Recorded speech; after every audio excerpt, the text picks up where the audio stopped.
Poďme si to rozobrať úplne jednoducho. Ukážem vám to na tomto tričku. Najprv si zložíme stred, potom pravú stranu, ľavú stranu a potom to už iba takto zrolujeme a dáme do tašky. A presne takto sa skladá aj Fireflex.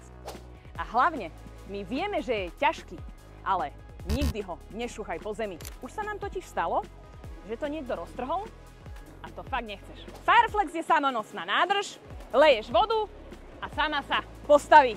Toto je golier a toto je výška, pokiaľ môžeš naliať vodu. A keď je Fireflex naplnený, môže prísť vrtuľník a môžeme hasiť lesné požiare. Jedna letecká hodina vrtuľníkom môže stať až 3000 eur.